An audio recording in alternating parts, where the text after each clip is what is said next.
20 июн президенти ҷумҳурии Тоҷикистон пешвои миллат муҳтарам Эмомалӣ Раҳмон ва раиси Маҷлиси Миллии Маҷлиси Олии Ҷумҳурии Тоҷикистон, раиси шаҳри Душанбе муҳтарам Рустами Эмомалӣ дар кӯчаи Маҳмадалӣ Қурбонови ноҳияи Исмоили Сомонии пойтахт муассисаи таҳсилоти томактабии Дурахшонро мавриди истифода қарор доданд. иттилоъ дода шуд, ки бинои нави Кӯдакистон дар доираи нақша чорабиниҳои ободонӣ бахшида ба 35-солагии истиқлоли давлатӣ ва тадбирҳои созандаи роҳбарияти мақомоти иҷроияи ҳокимияти давлатии шаҳри Душанбе дар муҳлати 15 моҳ ҷавобгӯи талаботи меъмориву шаҳрсозӣ бунёд гардида барои 300 кӯдак пешбинӣ шудааст. муассисаи таҳсилоти томактабии Дурахшон аз ҷониби соҳибкори ватанӣ Неъматулло Ҳаитов бо тарҳи муосир ва харҷи 20 миллион сомонӣ бо сифати баланд сохта шуда, дар вақти сохтмони он зиёда аз 100 сокини маҳаллӣ бо кор таъмин гардиданд. муассисаи тозабунёд аз 4 ошёна ва таҳхона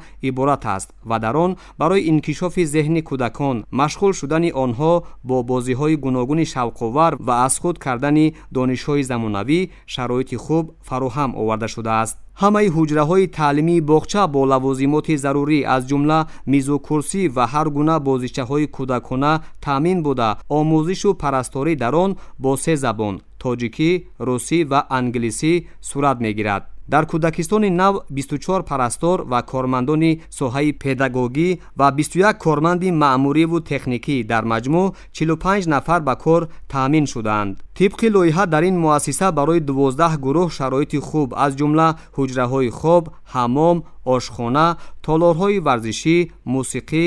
рақс, рассомӣ, толори варзишӣ ва майдончаи бозӣ барои кӯдакон фароҳам оварда шуда, он дар арафаи рӯзи ваҳдати миллӣ барои кӯдакони хуштолаи замони истиқлол тӯҳфаи арзандаи пешвои миллат муҳтарам Эмомалӣ Раҳмон номида шуд. роҳбари давлат муҳтарам Эмомалӣ Раҳмон зимни боздид ба сифати корҳои иҷрошуда баҳои баланд дода, масъулону омӯзгоронро барои тарбияи дурусти кӯдакон дар рӯҳияи хештаншиносӣ ва босаводу донишманд гардонидани онҳо ҳидоят намуданд. мувофиқи нақшаи генералӣ дар кӯчаи Маҳмадалӣ Қурбонови ноҳияи Исмоили Сомонӣ, биноҳои баландошёнаи истиқоматӣ ва марказҳои савдою хизматрасонӣ бо тарҳи муосир қомат афрохтааст ва бунёди Кӯдакистони замонавӣ дар ин ҷо барои ба таълиму тарбия фаро гирифтани насли наврас замина мегузорад. бо дастури пешвои миллат муҳтарам Эмомалӣ Раҳмон барои баланд бардоштани савияи дониши кӯдакон ва дар рӯҳияи хештаншиносӣ тарбия намудани онҳо,